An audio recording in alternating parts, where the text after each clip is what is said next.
Welcome to the Futurist Foster Podcast, powered by Raise a Child. I'm your host, Nancy Mogi. I was adopted at 17, and I'm ready to talk all things foster and adoption. Someone has to.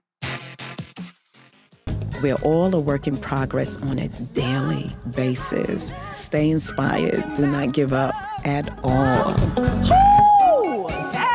What was that like growing up in that specific foster home? It was very abusive for me. I was in a choir during that time, and I believe that's practically what saved me. Everything shifted. It had me come in the studio, and that was it. It was a wrap, and you're like, I'm not right? stopping this. I'm going to keep going. I was like, okay, this is it. We made it worldwide, baby. It. We're going to do right. the take this it the is rest. It. I'm going to take it all the way.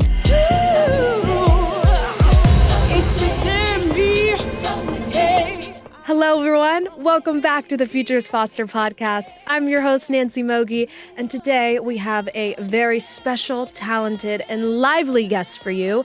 Her name is Mijan Owens. She is a former foster youth turned mother, singer, advocate, and she's here to tell you all about her life journeys that have inspired her to use her voice to help others find theirs.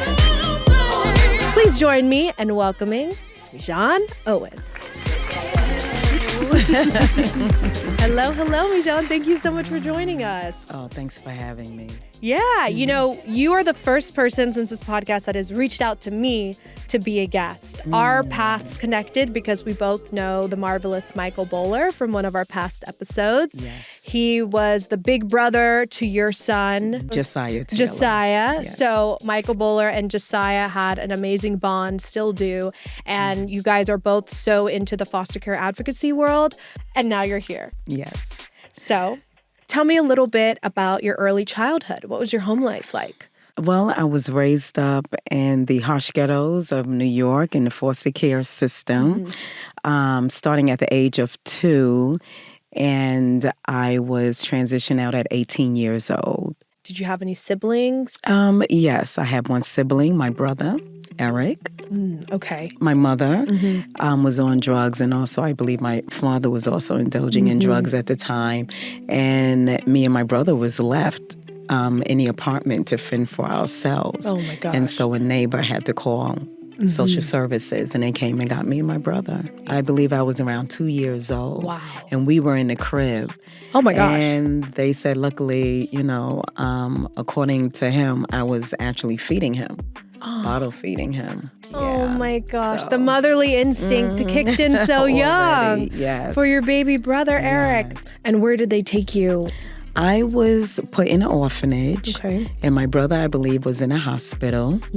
As you were put into this orphanage, you're estranged from your brother.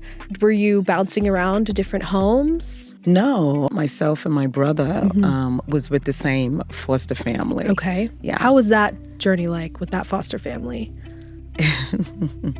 I laugh because it was a serious journey. Yeah. It was very abusive for me. Yeah, It was not abusive. a rehabilitative home for you guys at all. No. Grew up, it was very strict, church going, and I believe that's practically what saved me. Me growing up in the church, and I had my friends there.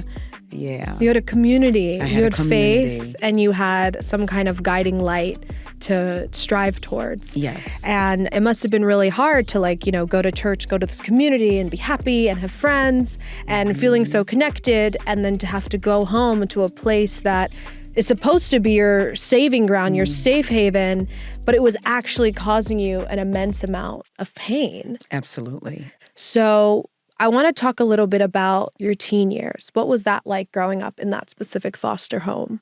I was in a choir during that time, in the Walter Johnson choir.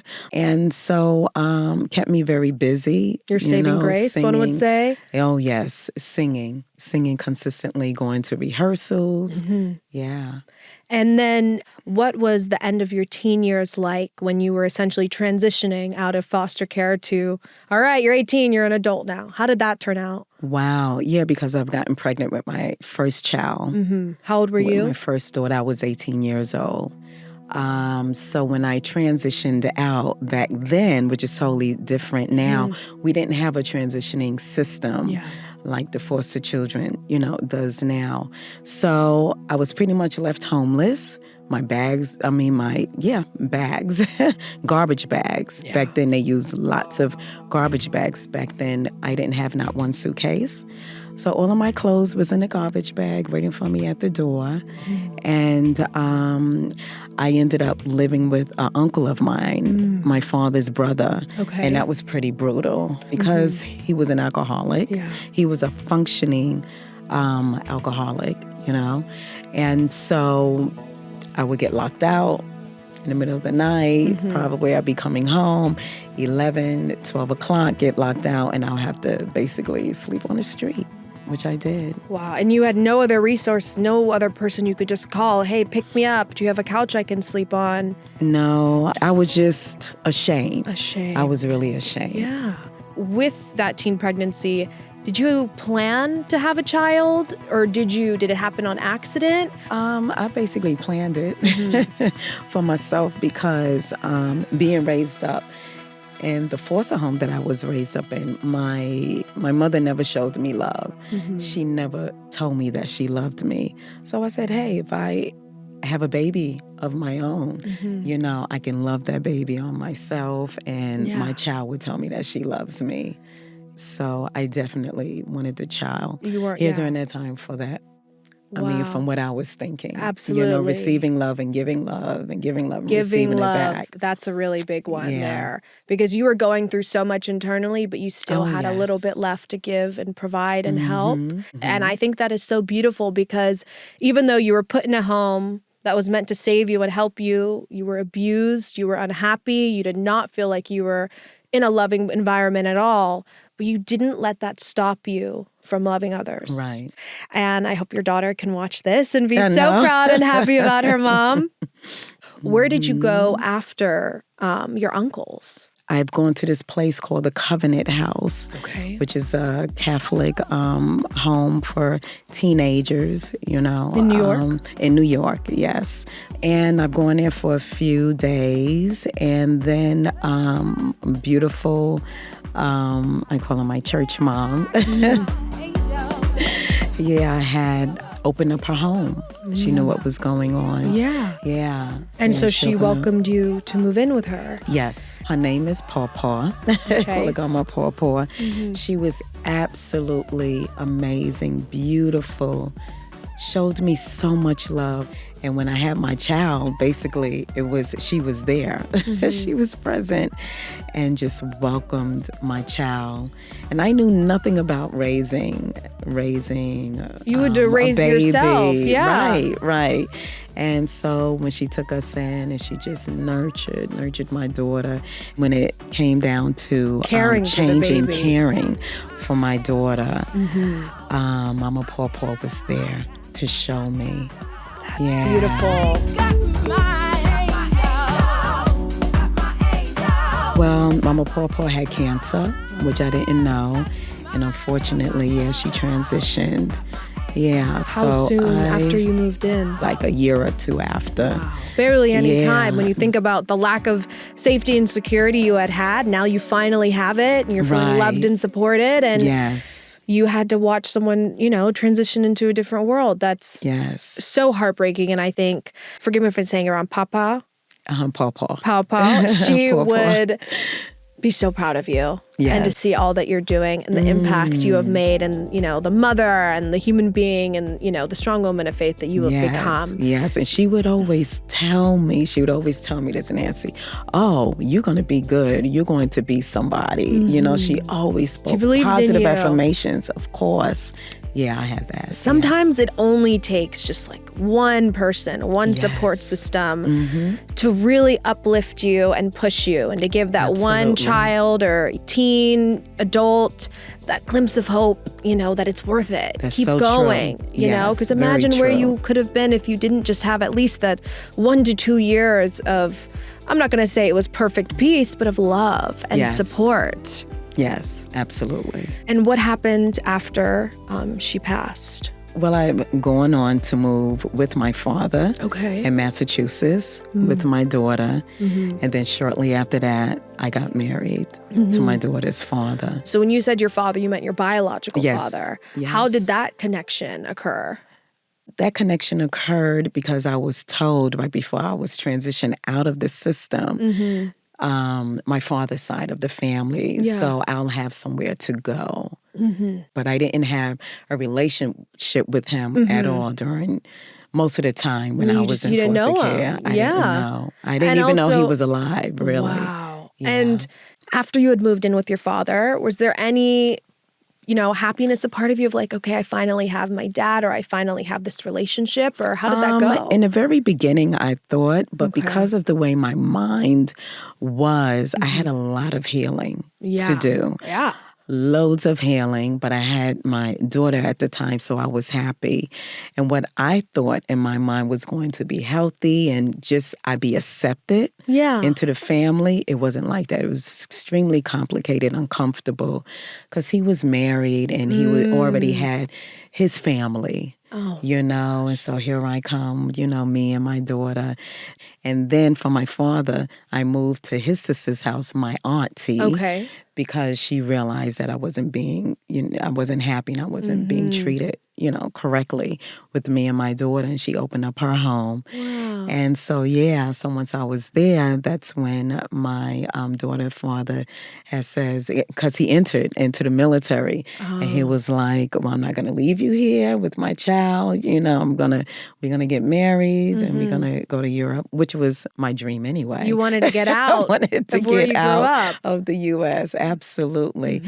And so that's what happened. And my life changed. And where'd you guys go from there? How'd it change? Oh, wow. To Germany. Wow. Once I got to Europe, everything shifted. And what was your life like when you were in Europe, dealing with all the traumas of your past that, you're still healing from? It seemed like it left. I didn't even think about it. I was like, oh my gosh. Distracted. I had a new place. I was in a new country, new culture that I had to get used to. And were you working on your music there too? A little bit, because I ended up having my second child, my daughter there in Germany. But I was singing in church. Oh, beautiful. So you were still keeping that part of you alive. Yes. And when did you make the transition into really stepping off into your own platform and singing solo and becoming your own artist? Well, I started professionally back in 1996. Okay. When I recorded All Right.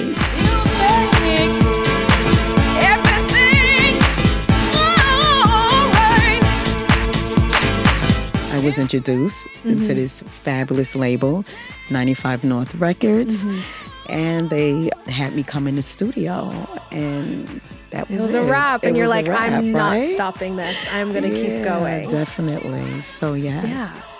Then I recorded Slave to Love. I believe Slave to Love was my very first song.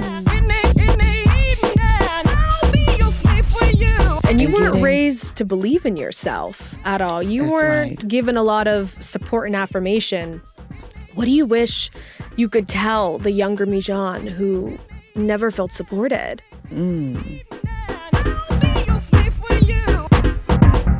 That to hang in there. Hang in there. Yeah, that the future is so great.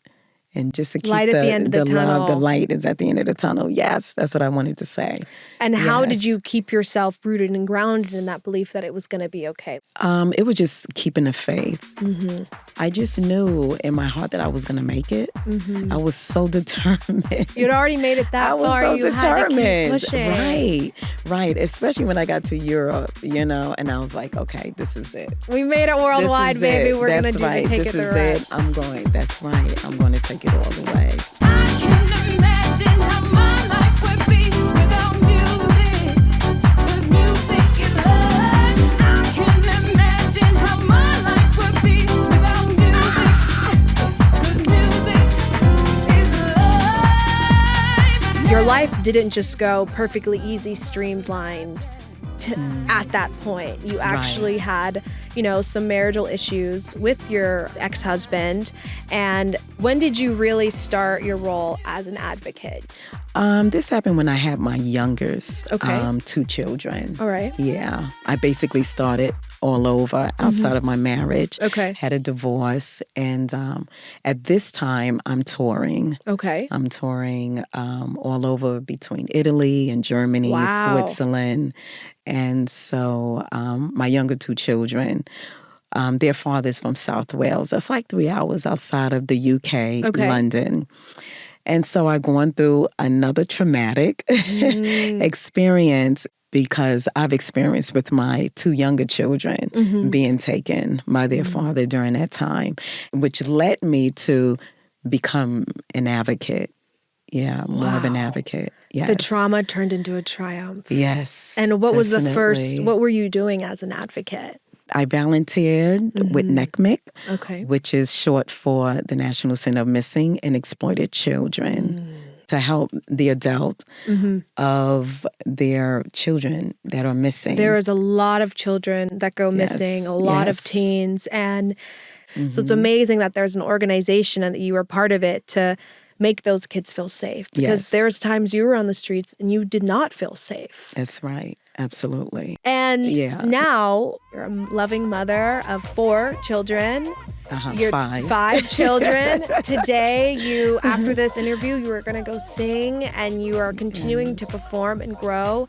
And I'd love to have you just share a little bit, just some things that really helped you to believe in yourself. Yes. One thing is my spiritual center that I have, Agape International Spiritual Center. Yeah, sing it anyway. If it wasn't that family, my spiritual family, I really don't know if I would be the same person, you know? I would still have a lot of anger. And it really teaches you to stay focused and to work, you know, to do the work. You must do the work. And it's okay. You're going to have You're gonna some cry. distractions, you know? It's life. It's life. What they say, 80% of the time you can't control. Can't you control 80% of the time, right?